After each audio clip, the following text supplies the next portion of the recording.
Ladies and gentlemen, welcome to another episode of Good Enough to Fail. I'm your host, Sabrina Childress Miller. And today we have with us two illustrious women over here and over here. And I'm going to go this way to Miss Crystal. Tell the people about yourself. Crystal Winston, lacking to be back again for another week. I am an author and public health administrator. I do a little bit of everything, so all around, centered around public health. I tell people I'm the girl that likes to play with the infections. So there you are. I'm also a very, I know, right? Sexual health prevention and sex positive advocate. So that's why. Let's be back. All right. So, today, Okay, I guess it's my turn. Hi, I am Dr. Brianna Gaynor. I am a clinical psychologist with a practice called Peace of Mind Psychological Services in Alpharetta, Georgia. And I am also a speaker, and I just published my first book. So I'm an author as well. I told y'all that was illustrious. Okay. So we're going to jump right in today because we got like three, I don't want to call them hot topics, but I want to call them evergreen topics because this is all about the women today. Like literally in different factions, it's all about women and our perception of the world and how we move around in different aspects of our lives. So that being said, I'm going to go down to Dr. Brianna Gaynor to introduce first topic. Okay, so there is this therapist online, and she was talking about how we have become so much more open about mental health, but it's actually become a negative. So she talked about us becoming more emotionally fragile. So we kind of are using these feelings kind of as a defense mechanism, how we look at facts as if they're feelings. We look at things that are uncomfortable as things that are unsafe. We use boundaries to keep us out of situations that we don't like. And basically, a lot of those things are also important to help us grow. So feelings are important. A lot of times they're indicating kind of what's going on, how you're feeling to help you grow. But it's not a fact. I can be upset and angry, but sometimes I kind of have to stop and identify what I'm feeling, what's going on. And it may not be actually what's going on based on the emotion that I'm in right now. And I think the biggest point was that it's okay to be uncomfortable. It's okay if things don't feel good. It's okay if things don't always go well, because a lot of times our strength is in the difficult times when we're growing, when we're learning. It's usually not when it's easy, when it's fun, when things are going well, when there is no conflict. And so conflict is actually not a bad thing. And I thought that was great, because I think sometimes we can tend to use mental health sometimes as a crutch if we're not letting it help inform us and help us grow. Do you feel like I find personally, just again, my personal lived experience, the more we learn about mental health, which is always a good thing, right? Because we're figuring out how to channel and put things where they belong and, get through life's emotion. But I am noticing this trend of people saying, I got to protect my mental health. I got to protect my peace. And it's like, your peace is chaos. Like, I don't understand. Like, and if I'm your friend, I should be able to tell you, like, hey, pull your coattail a little bit and not, oh, suddenly I'm attacking your mental health journey. And I'm like, I feel like there are more people that are on that path than there are people who are on the path of like, let me get a clearer understanding of how this works. And I'm like, I wonder if y'all see that in your other relationships, or like it just maybe not yours personally, but just with a wide net. You know what I mean? Oh, No, okay. no, I know. I didn't want any background noise. I am sort of on the fence with this idea because I think that anytime that we have people who are, holding a space open to say about, to promote their feelings, I guess you should say, is a good thing. And I think it's relative to, it's like your blues ain't like mine, or, it's art. You can say, I need to protect my peace, and actually not be doing that, and your situation could be chaotic, but I also still need to respect that you said it. And I think that what we should be doing more of is like and I had a little bit of problem with that whole conversation, because it was kind of contradicting to me. I get what she's trying to say. Like, you don't want it to use it as an excuse, but who are we to say that that's a person's excuse? And that's what I try to really stay away from. And, the work that I do, we would have people come, which is, let's say I'm in sexual health, I'm in the clinic, and we have someone who comes in multiple times with the same kind of issue, sexually. And it's like, the first thing somebody might want to do is say, well, they're not doing what they're supposed to do. And that might be something that's absolutely true. But am I the person that should be saying that to them? Because to say that I'm protecting my peace is also a little bit of self-awareness. It may not be the self-awareness you want them to have, but it is a self-awareness that they're trying to do something. They may not have the tools. They may not have the language. All the language they have is, I'm trying to protect my peace. Well, in some point they heard that and they know that it's something that they have to do, whether we think that they're doing it the correct way or not. So I try to be open to people saying, well, I'm trying to protect my peace, or I'm trying to protect my mental health. Another good one is that the whole work-life balance, which I hear all the time, like, I have to have work-life balance. And I'm just like, okay, I don't know what that means for you. I don't know if that means that you're not getting the stuff you're supposed to be getting done, and you use that as an excuse, but that's not for me to say. I just have to deal with the outcome of whatever it is that you say. And so that's kind of where I do get the idea that people are fragile. And I often wonder if they're talking about generations below us where they are having things more accessible to them. But they have these things that are accessible to them, but they're also like, well, I don't need to use that because I need to protect my space. I need to protect my peace and all of that. And it's just like, yeah, but you ain't did anything. But am I that's supposed to say that? Or, and because I believe that life will show you exactly what it is, that if you're faking the funk, life will grab you real quick and say, nah, that's not how we do things. I'm just not the person necessarily, I think, all the time to check somebody on it. If you want to protect your peace, or if you need what's the one that kind of gets to me all the time, is something like, I'm not holding space for that. Like, okay, that's fine. Don't hold space for it, but it doesn't mean that the space isn't there and that there still is the things that no. Right. That is not for me to say. Is it not for you to say because of the proximity or like who it is in the relationship? So, for example, is it a stranger? It, your cousin, your child, your, what I'm saying, mother, brother, sister, whatever, right? Because I feel like what you just said was, or, a few seconds ago was, you, so I'm sorry, I'm paraphrasing. It's like, if you didn't do the thing, then I have to deal with the aftermath of that. To deal with the aftermath, then I should be able to tell you.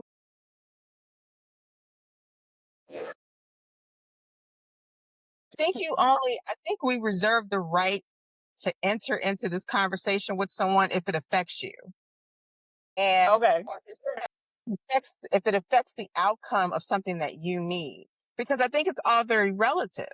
You might be a very, very well emotionally intelligent person talking to someone who is not, but feels like they're in a good space. I can't tell you're not in that good space unless this has something to involve with me. I just have to be there. And that's kind of like the model of the kind of work that we do. Is like, I can't judge what you're doing. I just have to be here to give you the information and then give you the resources afterwards, unless it somehow directly affects me and I can't get what I need to get done. It's really relative to, you could tell somebody, think about all the times you've told someone something and they're just like, they're listening, but they're not listening and they're not doing anything that you've asked them to do. And then you're the one going over the anxiety over and over in your mind. And so in that way, you should be protecting your own space, your own peace. And so that's why I have I understand what she was saying, where she was going with it. Like, you don't want a bunch of people just giving that as an excuse and nothing ever gets done, because everybody protecting their space and everybody in their space and close the door in their space and they're protecting their peace, but they still are living in chaos. And then the chaos come over to you. But I do think that we must be we have to be very, very careful. Like, we're not a bunch of Dr. Gaynors who have knowledge Right. and have wisdom and education to be able to say, to give the language to kind of check in with someone. A lot of times it's just we're frustrated that that person doesn't want to engage with us about what's going on with them, or what they want, or engage in. I need you to do something for me, but you don't want to do it. And now I'm going to judge why you don't want to do it. I said, I don't want to do it. And I'm protecting my peace. And that sometimes has to be enough. Because the worst thing I've ever heard is someone telling me how I stressed them out. And I didn't know, because I wasn't self-aware of how I was coming off to them. And so I had to, and I probably was telling them some shit they needed to know, because I'm thinking about the person who told me, but it didn't matter because I was still stressing them out. And so it was just like, okay. And they were like, I really just need to take a minute, and you're very overwhelming and blah, blah, blah. And I get all that because I am, but I'm okay with that. I'm self-aware. And I felt like what I was telling them, it was something. Now that I'm thinking about it, it was something that they needed to know, but they couldn't receive it at the time because they was protecting their peace. Because look, when you have this, What you're saying, I think for me, I would more so kind of want to know what that means, because I kind of want to know your perspective. So using the term, like, what do you mean by that? Because if you open up at least that piece of it, then I feel like it at least gives me permission to understand what we're talking about. And then I know how far I can go, And if that's the end of it, that's the end of it. But what are we talking? What does that mean to you? I guess would be my question. And that's the language. That's the thing that Yeah. I'm talking about. That's different between you asking and knowing the way to ask it in a way where it's an open-ended yeah, question. It's like, give me some information. And other people just saying, girl, she over there protecting her peace. I'm so sick of that, blah, blah, blah. But you're not really engaging and figuring out what exactly is she saying to you in the midst of him, their chaos, right? Like, you can clearly see they're going down a hill and there's a river and they can't swim, and you're just, but I'm protecting my peace and I need to go down this hill and I need to get in this river. But it's like, you don't know how to swim, but right? People that's would what just I'm be like, saying. You always have to, if I'm the person that has to throw the lifeline out, then understand that I'm going to be all up in your mix. right? But sometimes, sometimes you have to determine if that person is someone who wants you to throw the lifeline out. It's like, and that, right. And it's like, it's a difference between asking the way Dr. Gaynor asked and someone like, get your hands out the way.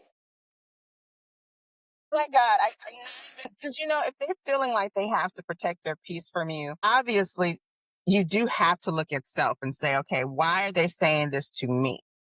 And that's where I usually, Darlings, am not that self-aware. I'm lying. I am that self-aware because know that I can be overbearing. And I'm thinking, look, I'm thinking about a specific situation right now where, again, I was like, what you're about to do is going to adversely affect me and my household. And when you do the thing that you're protecting your peace from, which is going to cause an avalanche of issues, I will have to fix.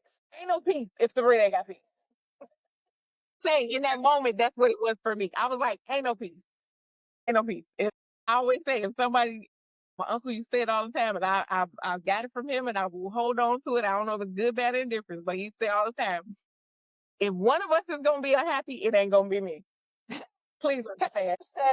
I've said that many times, like, there's two people in this room. One of us is going to be unhappy. And I could tell you the one that I'm going to make sure is happy. I'm not in the unhappy business anymore. So that, that business closed. It's done. What does that mean? Well, you're about to find out. I think that I really feel like this person was talking in a sense of the generation of people who are just really trying to understand their own mental health. We're talking about, like you said, we're talking about it more openly. We're telling people, we're calling people narcissists when we don't know what the term is. Right. Everybody needs a siesta. Everybody needs all of these things. But what I do find that's much that's troubling is that not a lot of people saying they're going to therapy. I see a lot of people saying they need the therapy, and then finding kind of like these antidotes here and there to say that that's what they're practicing, but not really doing the work. And I am, What is a therapy session for somebody in that look like Dr. Gay? Go with your thoughts first, and then we'll come back to that. We'll circle back to that question. My thought, Yeah. I was just going to say, I think part of what I find is I think people over identify with diagnoses or things. Like a lot of times people come to me because they didn't been on TikTok. So now they got a diagnosis. They know all the things. And I'm just like, please don't do that anymore. It's just too much. And the point is, I think it's kind of taken out of context. So there's a side that's like, I don't want to be labeled. And then there's a side that's like, I got all these things. So this is just who I am forever. And I don't think either one of those are accurate. The point of a diagnosis is to identify what the issue is so we can solve it, so we can deal with it, so we know how to manage it. And I just think, anything that's too much is not good. And I just think sometimes it's just too much information from people who are not well informed or not well educated that has a catchphrase that people kind of hold on to, and it just can become negative, unfortunately. It's great that we have so much information, but I feel like youth particularly are just, it's too much information. Too much information is actually a thing. I think sometimes it's just way too much. I can't imagine being a kid these days and being inundated with all the things that they are. So I just feel like it's maybe up to us as mental health professionals to be a little bit more responsible and get the right information out there. Because I think you're right. It's just kind of everyone's a narcissist. Like there's all these catch terms. Everybody got this. Everybody got that. It just kind of depends on what's happening. So I appreciate when people come to me because it's like let's figure it out versus you putting a label on yourself or doing something, taking some kind of medication, doing some treatment you heard someone saying. You don't really know if that's what it is. Right. Everyone's toxic until they're not. And it's just like they don't understand the idea of being layered and having different layers to you, and the difference between your behavior and your character, and that was another thing when listening to her. Now, both of y'all give me bars. Both of y'all give me bars. Okay? And the idea that just because this may be who you are now may not be the way that you will stay. It's a lot of that, but we have Dr. Google and Professor TikTok, so I hate Dr. You will think you're dying. Please stop. I thought I had herpes. I'm joking. yeah. I always say that, but like you said, Dr. Google and Professor TikTok. If you have situations like that, you can. Yes. Please call me when you have any sexual health issues. Please. I ain't been doing this work for nothing. Okay, I know my humor is like, and people are like, what? Yeah. Like under these posts and stuff, there's always like that Nigerian person talking about some, Dr. Gamawa helped me with like my herpes journey and all this stuff like underneath these, narcissist and toxic posts and like all the things, right? They just mix everything up. So now everybody, I'm just saying, so that was a really bad joke, but it was funny to me. She is tickled. I'm gonna cut that out. I'm just anyway. All right. Let's ask the question. Because it kind of goes to the toxicity thing, because that's the catchphrase too, right? Everybody's toxic, like you said, so they're not. Yeah. With the person again, we'll link the video that we're referring to below. Excuse me, I want to say her name correctly. It's Decisions. Nope, I'm sorry, wrong one. Raquel, the capacity expert, is her name. So a lot of what she's saying, yeah, I do agree with. I would like to add this little. I feel like because we live so much in sound bites, right? Like even with the clip, right?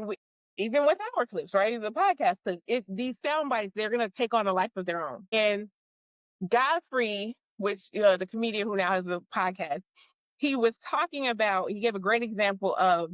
He had said something of like I don't want to say catchphrase, but like a phrase, commonly used phrase about gay people, whatever. And it wasn't derogatory. I'm just not gonna repeat it, but it wasn't, it wasn't bad. It wasn't, anything like that. And gay people wouldn't have, anybody that's gay, lesbian, whatever, would not have taken it that way. And then so somebody sliced and diced the clip, right, and made it seem like he was saying something derogatory.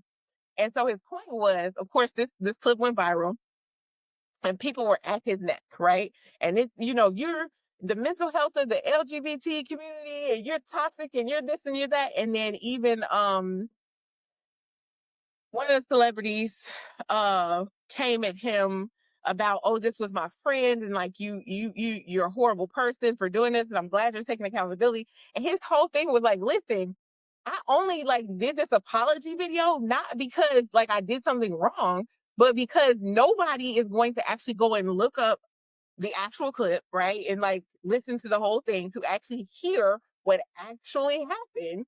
But instead, you guys are telling me they were like labeling him, right? Toxic, homophobe, you're this, you're that, all these things, right? And then when he did the apology video, of course, they were calling him a narcissist. And he's like, how did I become all of these things?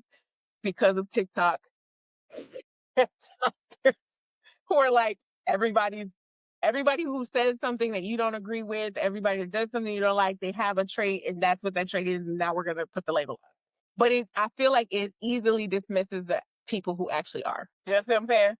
Yeah. Like the people who actually are getting away with being that way because they could just simply say everybody, they're too soft, or they're labeling me, or they're doing a thing. And I'm like, so my question in saying all that is gonna be to you, actually, Dr. Gaynor, is how do you combat This whole phenomenon of just, I like, think, because somebody who's not an expert is trying to portray themselves as an expert, right, in a clip, and that yeah, takes away. I'm not gonna say it doesn't take away from you because you know who you are, right? You know who you are, what you've done, all the things. Yet it also takes away. You know what I mean? Because now when people are coming to you, they're coming to you like you said, with their own TikTok stuff and their own this and that, and you have to say no, don't do that. But like for you, like what is that? I think I combat it by doing the work that I do. I think the truth is there's no way to get away from people taking the things that they see on the internet, taking things that are sensationalized, focusing on it. But I think also kind of having the education and the knowledge to know that there are professionals that you can go to when you want to know. I think us continuing to do that work, and then people telling their friends, because we tell our friends everything else, also telling our friends about these experiences, about clarity that we get in going to a psychologist to get an evaluation if we're struggling, going to a therapist, and that experience, I think that will help with it. I think it will never kind of go away, but it'll help give us another option to see that there's something else I could do outside of being in front of the screen and letting that talk to me and guide me in my decisions. So, Do you feel like people who come to therapy share their experiences outside of therapy, or they kind of keep them to themselves because, it's my therapy and it's my thing? You know what I mean? Like it's my. I think it depends on who it is. I think some people can be oversharers, and I think some people can keep it private, but I think a lot of people who are comfortable enough to go to therapy will at least give you a general idea of how it's going if they feel comfortable with you. So I think most times when people are going to therapy, I think they're comfortable enough to say, hey, this has been helpful, this hasn't been helpful, especially if it's been a positive experience. I mean, I talk to my friends about my therapy all the time. Maybe I don't tell all of them, but I tell my best friend, so my therapist said, blah, blah, blah. So she knows, my aunt knows, people know, the people I'm close to. If I'm thinking about something, grappling with something that made sense, I share it because it's valuable and they're the people that are important to me. So I also want to, hear their perspective because they know me. So I do think it can be more a part of our daily lives in a lot of situations. Let me do. I appreciate all the input and everything. I'm sure if you guys have any questions as you're listening to this for Dr. Gaynor or for Crystal Winston, drop them in the chat. We'll be responding to things. So no worries. Don't ask us for a therapy session because she do charge. So, but we will answer questions. So, okay. Well, I want to take a quick aside because something is happening in the world. Excuse me. that I want to make sure we mention, and it'll probably come up more than once after this. But there is the in me. You guys have heard about this? Yes. Okay. Mhm. So the Crystal, you're muted. So I need to clean that up later. So yeah. So anyway, for anybody listening or watching at this particular moment, I've always had this thing about the DNA things like the 23andMe's and the what's the other one? Ancestry. Yeah, not that I don't want to know my ancestry, right? Not that I don't want to know my history. However, because I'm learning that from my family, and I know a lot of people, can't do that, or their family may not have those type of records or whatever the case may be. But I've always been leery of it because I am literally sending a piece of my DNA to a random lab and saying, trace me. And so now the lab 23andMe has gone bankrupt, and as everybody calls it, their asset, right? Because like if cars, right, and you go into bankruptcy, you'd have to sell all your cars, right? Or somebody could buy those assets, right, and take over the company. If you a great example, Party City across the US, right? You have to sell off all the assets, including the fixtures, right? Because nobody bought you out of that bankruptcy. 23andMe is going through bankruptcy, somebody is going to buy them, or they have to sell off their assets. One or either one or both are going to happen. You sell someone's DNA to someone else. And so one of the big things right now is the fact that if a company buys it, what can they do with it? What they're allowed to do with it, right? If they sell it off, what are they selling it off for or to, right? And what's the kind of nefariousness that's going to happen? One of the things that I say, you guys, and again, we'll drop the link below, but this was another facet, which is why I wanted to mention it. Another facet of that bankruptcy is that your insurances could go up, which she's very correct. I did call my insurance agent just to ask, like, is this really a thing? Like, can they really do that? So the example that she gave in the video was if they sell it off to insurance companies, because it's like, why would an insurance company want your DNA? Because then they could find your genetic, modifiers, your DNA basically, and find out, hey, you may have cancer down your line, you may have diabetes down your line, you may have whatever medical issues that you're not even aware that you have, and use that against you in your insurance premiums. Pre-existing conditions, yeah. Yeah, and therefore being able to deny you after you've continually paid your premiums over years. That's just one example. And to me, it's like the spider web, right, that this reaches into is just mind blowing. And so they're telling people, oh, go on there and like close your account, delete your account. You can delete your account, you won't. They still have your DNA. Yeah. And I found it strange too that during the time, and I think again, y'all call me conspiracy theorist if you want to, during the time that these apps or these products came out, I don't know if you all remember or recall, but there was a huge issue in the government, right, about cloning, because there were no rules about cloning and how much DNA you need from a person to clone. But I have a question. Did y'all do any of this stuff? Y'all sent y'all DNA to them people? Y'all sent y'all even the one with the poop? You send the poop through the mail to get the colonoscopy, the colon? Oh, I know what you're talking about. No, I always Yeah. wanted to do. You have or you haven't? No? No. Okay. Y'all know if you have? Yeah, I have someone that I know that has done like the entire family almost. I've wanted to do it. I don't have any. I have a healthy skepticism and a healthy belief in just about everything. It's kind of like half and half. And I have given enough samples and research for them to have all the DNA they ever need to have about me. Uh, so I don't really care. And if you clone me, just make sure she has better credit. I think that because I'm gonna need it because we're gonna buy some stuff. But I do believe that I would hope that there's some type of safeguards. I would think that they use this technology to do a lot of, I'm a crime drama. I mean, true crime junkie. So they do use these mechanisms for, which is why a lot of other people have issues with it. Because it's like, why are you using this to go find my long lost something, something? However, you've given license over, consent over to doing that. It's probably in fine print. So I'm hoping that in the fine print of these things, that there is a period of time, just like with when we do research, I'm in research, there's a period of time where that is destroyed.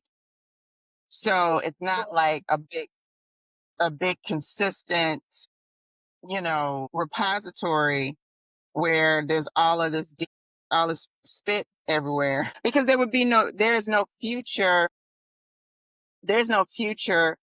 information needed. So once I got the information, so Right. I'm liking to research. Once I've gotten my sample, taking the data for the sake of finding you some relatives, I only needed one. Mhm. So why would I have it for? Why would I have it after a certain period of time? Why wouldn't I destroy it? So while the data might be there, so you're kin to this person and you came from this place and there's that, I want to believe that the samples have been destroyed. That's just because that's what would typically happen in research. I'm in research all the time. I work in HIV research. At a certain period of time, we just not hold on to your stuff unless there's a reason we need to, and Right. that's research. This is for the sake of your purposes, not ours, supposedly. Whatever they've signed, and I've never seen people sign. But again, and I'm not a scientist. I'm not, touting myself as a scientist, but I've been in research for over 20 years.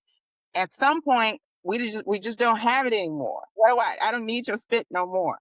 I've, I've given you information. The information is it's kind of like it is what it is. We're not going to find more information from it. I already see that you're this, and this.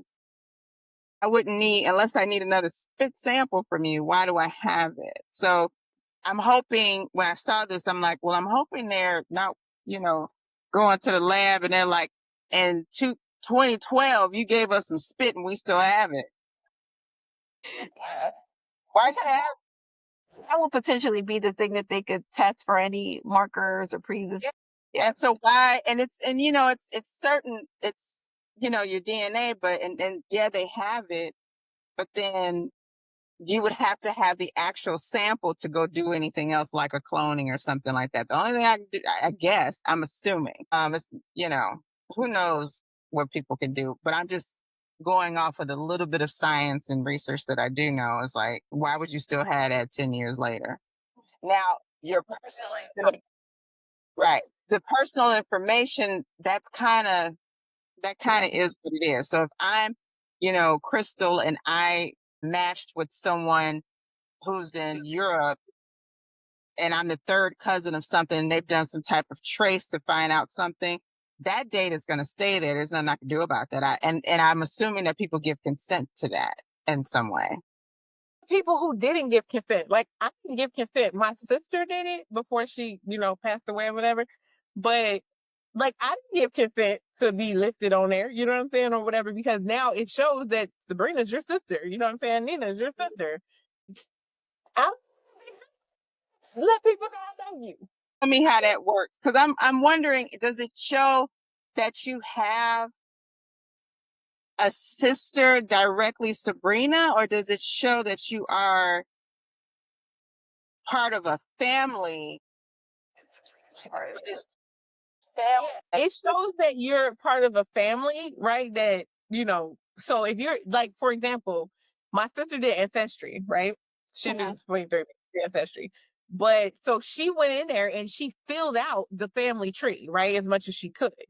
And then so she put our parents in there. She put our parents, birthday, children that they had, all the things. And then she did her old, little sample and stuff. And it's like, okay, you're literally linking someone who's not willing to be. My mama didn't want to be on there. I didn't want to be on there. You know what I'm saying? But like, you just put us on there, like, and now it's like, oh, we know this is your sister. I'm like, well, Did you give any samples though? So your name might be there, and you're, allegedly the sister, but there's no sampling to say that you are accurate. Yeah. true. But I feel like if somebody's trying to find you, because weirdly enough, I was getting calls from I don't even know who these people were. They were calling my uncle, my father's brother, who I don't speak to, by the way, calling him, leaving messages for him about me, which again, like one of those like family things or whatever they were doing. And, basically like saying, oh, she needs to call us. It's like this emergency and like all the rest of this, to the point where he's like, messaging his other brother and my father and everybody just to get to me to say, hey, this is like, I'm getting these voice messages for you. Is everything okay? And I was like, what? What? But you see what I'm saying? Like how it links people. I feel like that helped with like the white pages or something or whatever. I don't know. But I'm just saying, like, I feel like it links people that way. And it's like, how you know we ain't got bad blood? That's how they found, and I just verified it, but that's how they found the B2K killer. It was not, she did not give consent, but somehow she did give consent. You got to read that file. Right. B2K killer. Like the group. I'm gonna need you to not associate Amarion and them with Yeah. them. Little Fed. Yes, that B2K bound, I think it's bound. I'm forgetting exactly what the initials for, but he was out there in these streets for a very, very long time. They could not find him. It was through his daughter's pap smear. Now, I'm not in, she was in college and it was, she left some, I don't know. And this is the part that somebody's gonna see this and they're gonna correct me, and I hope that they do, because I don't have time to go through the whole entire thing right now. But I do believe she needed to go to the doctor. She had a pap smear in college. And somehow, I don't know if it was, I feel like it could have been research or it could have been a consent of some type of consent. But the argument it was that she may have consented to something, but she didn't consent to this. And I don't know how it ended up back to him. But she tells her story. You can see her story. It's on, you can look it up. And I'm looking it up right now. Yeah, no, I'm definitely gonna find it. I got to know what's going on. Yeah, look her up. She talks about her story freely, and and when you see her, it's like looking in the mirror at him with long hair, because they whoever did this, which is very similar to exactly what you're talking about. Like, she did not consent for this to happen. I believe that they found the Golden State Killer the same way. Like, that's the thing. It's like these mechanisms, these companies, I could see them very well getting bailed out because that's what they've been using them for. And there's a genetics, forensic genetics is a huge thing. And so, I don't think that they're using it to find, somebody who committed a crime in the inner city or anything, but these longer kind of, you know, unsolved crimes or unsolved kidnappings or unsolved anything. I think that these companies are being utilized in that way. The consent is a little murky, but I could see them being bailed out. Absolutely. Absolutely being All of it, especially the crazy world we live in right now, it all just concerns me greatly, because I'm like, what are we doing? There's no laws. And it's not like they didn't see it coming. They didn't know it wasn't coming. They didn't know, you know what I'm saying? Like, even with like the AI stuff and copyright stuff and all that kind of good, like, what are we doing? that freaks me out a little bit. 23 in the chat if you sent your DNA off to one of them places. Unwillingly, I'm sure, somewhere, somehow. No, I have. Quick side note. Y'all saw the thing, Illinois becomes the first state to make sex work legal? Yeah, I thought it was Nevada. It's not. It's certain parts of Nevada that allows you to have what's actually considered penetration. I have, that's a whole nother, the work that I do. And, I just, and if anybody's wondering, I work in sexual health. And so, um, I have very, very strong opinions about legalizing, or not legalizing, but not prosecuting, people who have identified themselves as sex workers, because I'm also not of the mindset of putting everybody into the category of sex work, because it sounds better to say it than what the situation may actually be.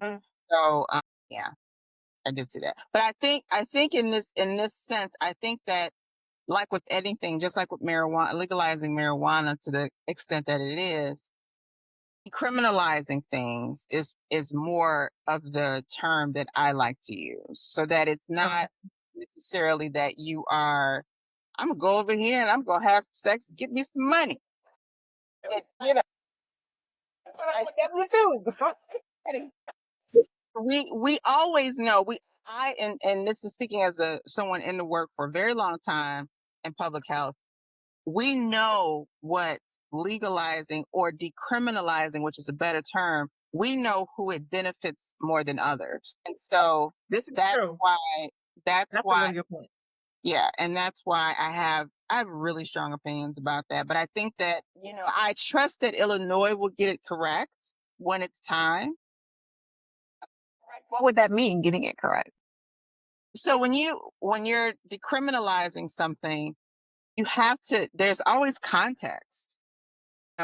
It's a difference between someone who is um having, putting an ad in the paper and receiving money for something that they have chosen and given great consent to do, as opposed to someone who might be, quote unquote, doing it for shelter or for resources. Are you going to treat them the same? Do they have the same resources if something happens in the context of this situation that they're doing?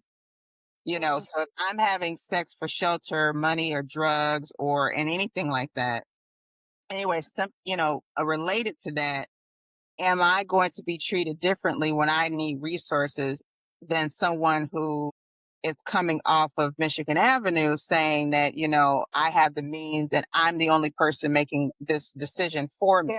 And have someone telling me that I need to do this for money. Yeah. I'm not being trafficked. You know what I'm saying? It's not something I need to do to survive.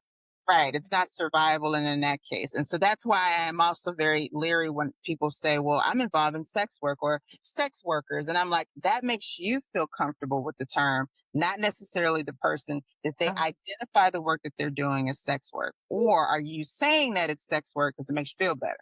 But I do think Illinois, when it comes to having resources available, and for me, it's always about healthcare. It's part of the top 3 for me. It's like, food security, housing security, healthcare security, right? If everything is equal, then that means when that person comes in to get those resources, they're treated and they're given the same resources and not treated differently because they may look or be different. Yes. So again, I think because of where we stand on a lot of issues, Illinois has the ability to get it right. Because one, we got Chicago. We pretty much have better. We have Chicago. Trust me, but it doesn't. What we don't know, what we don't talk a lot about, is Southern Illinois, where they have the same kind of issues, but they have less resources, and we don't really talk about it. And so when we started talking about decriminalizing HIV, decriminalizing marijuana, and different things like that, it's like, well, Chicago, we're gonna get it together. What about you folks down here? Are you all doing it? Because people travel. So if you don't have resources down here, you bring your stuff up here. So I'm gonna need the education to go south. So go down, go south. Go south. Chicago, we'll figure it out. We'll get it together. But I'm gonna need you to go down to Southern Illinois and talk to them people down there. Winston. Okay. Okay. Wait a minute. I charge too. I'll give anybody some. You think you went on Dr. Google and found out you had herpes? I got you. Statistics on the invoice. Okay, so I'm going to point at you because this is a great segue into our topic, which is decisions. There was a podcast, right? I'm not. Is that the name? Is it decisions? And Four Court Pumps. That's what I'm seeing here. And again, I'll link it below. But I think that's what it says. You know what I'm talking about with the four. I got it. Oh, I was gonna say, should I say the word on? What? So we should be fine. The whoredom thing. The what?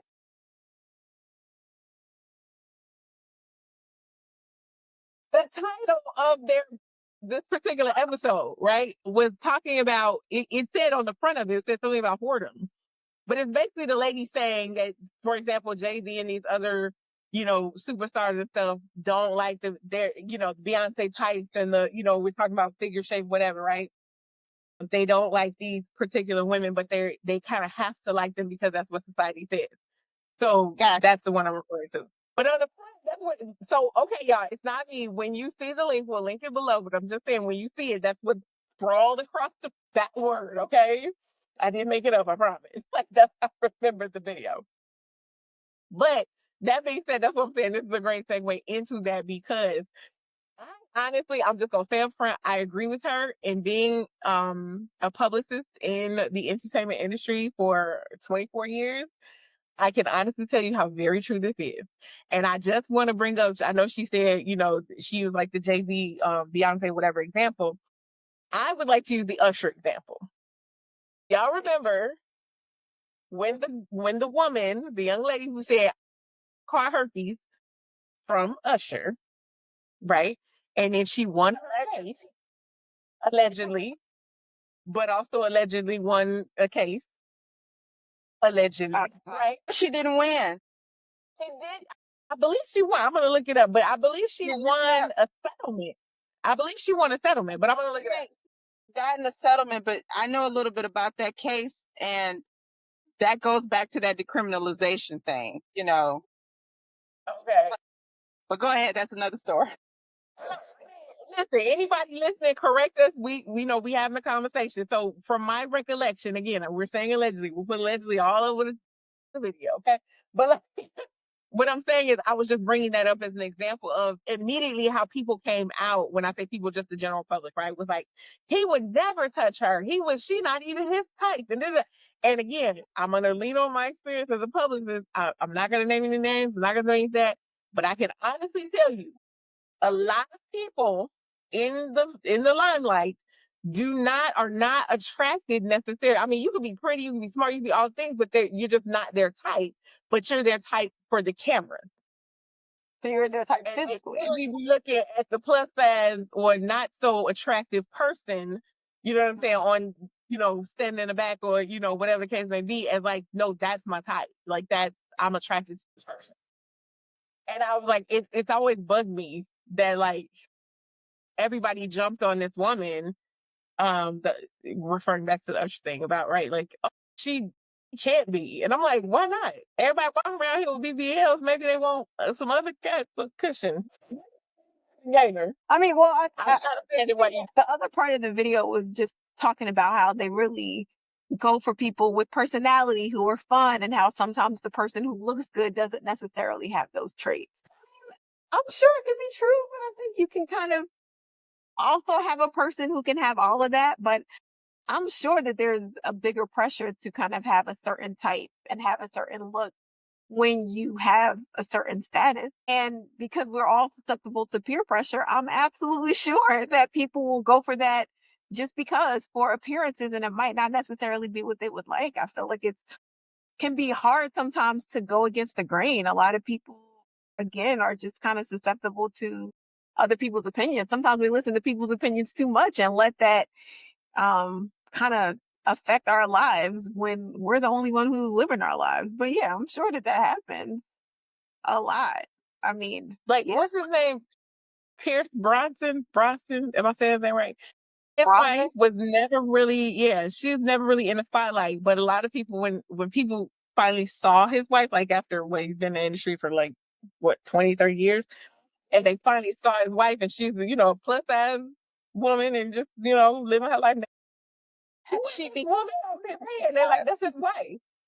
Yeah. Yeah. She became plus size or whatever. She didn't. That's when they met years before. She was a model or something, right? Yeah. Well, what I'm saying is, he still loves that woman. You know what I'm saying? But like when people saw her, when that famous picture or whatever, and they were so confused as to why he was holding this woman's hand and like actually showing affection to her, and people were like, "That's his wife," and they're like, she needs to lose weight. She needs to blah, blah. And he was like, no, she's fine the way she is. Like, I love her the way she is. But it has to be a lot of pressure to look a certain way, like it's all about appearance. That would seem like, to me, a miserable way to have to live, that it all has to be, that you feel so like tied to this idea that it has to look a certain way in order for you to be popular, for you to make money, for you to, live your dream. That seems like a horrible way. If it's not celebrity people, even people just being in situations where it just is the right thing to do. How many police officers, they tell you when you're a police officer that it is better that you have this kind of family image. I could name several police officers who, and, just they have separate lives. They, whatever reason. I mean, this goes into a whole topic I'm sure we'll approach at some point when we talk about, the whole idea of, because it's a topic that I keep hearing people talk about, is polyamory and polygyny and everything like that. It's like, when do people say, I don't want this anymore and I want to move on? Because if we're not people who only live till we're 30 and we're living until we're 70 and 80 and 90, your situation may change. Maybe that was the person that you wanted to be with. And now you have this image. Like, I think about Jay-Z and Beyonce, who, I'm not a stan or all. I'm more of a stan to Jay-Z than I am to Beyonce, if anything. But I often think to myself, society makes it where we are not society necessarily, but the idea that our unity means something to some of everybody. And that could be anyone. That could be people who are not celebrities at all. It's like our unity is important to a greater thing. And so it's like, I can understand what she was saying, but I don't necessarily think it has to do with people wanting the ratchet person. You know what? You can be just as ratchet in your marriage as you are in the streets and looking some kind of way. And, I listened to Beyonce the other day, and I just realized in her song, she said, I want pink diamonds on my nipple rings. And I was just like, huh, I wonder if she got nipple rings. And look at the people who right. Twirl, twirl, twirl. Look at the people who we know who have been cheated on, who we would consider societal ratchetness. Cardi B, look at hello. And so we can't, again, that's all relative. It's all relative. The ratchet person get cheated on, and so can the innocent person. It is what it is. You can want whatever you want at the time. And I do think that, like I said, society makes it where, or not even society, but whatever your situation is, makes it where you're this team and people expect you to be this team. But Usher dates women that look older than all of us on this call. So I don't think he cares. No, that's not alleged. So his women have and look older. And I ain't knocking a woman at all, but I'm just saying that they've always looked more mature than him. So I don't think I don't really think he cares about who he get it in with. It's who he want to get it in with. I just say, I looked it up and I was listening very intently and I was reading very intently at the same time. Okay. According to, let's see, May 3rd, 2019, Usher's $20 million herpes lawsuit has been dismissed. Now, here's why. The $20 million was against the insurance company. She and two Jane Does received, her name Quintasia, how you say it? She received an undisclosed settlement amount. And the case was dismissed with prejudice. So if he's crazy or stop payment, she could bring it on back. Well, here's the thing, and I read, because I had someone who was talking about it, and I said, I am the person, because again, the work I do, I don't, unless you can trace the strand of herpes that they gave you, which they could not at the time, and allegedly she tested negative later. Do believe that people do not purposely go out and give you things. Now, there are people who have HIV and other things, and they go beyond, they go into these court cases, and then they go and they trace because they find the actual strand that person has versus that person. I believe that people are just very uneducated about herpes. And I believe that that was the case with this situation. If he had sex with her, I do believe that they're like, well, do you disclose or don't you disclose? If, because clearly he did. Well, I don't know that he did. Because he has tested negative for herpes. And so if they had, I'm just saying allegedly because I don't know. I wasn't there. You said what? Just reading the document. If you read the TMZ that she tested since then, she tested negative. So it goes back to the fact that I don't believe people purposely do this. I believe people are uneducated about transmission. And so they don't see anything on site. They think that they're okay. Yeah. And so they don't feel like they have to disclose. This is not a situation like an HIV situation. It is in theory because they're both viruses, but it's also one is this thing that I know I can't see. So I know I know I have it, but I can't see. This other thing is I think I only have it when I see it. Yeah. And so, Yeah. and I think that that's where where the dismissal and the like, I didn't understand how this was transmitted. And there's a Georgia law that makes it where you can't sue it. It was very complicated. His case was very complicated because you can't necessarily sue unless you have this. And it's like,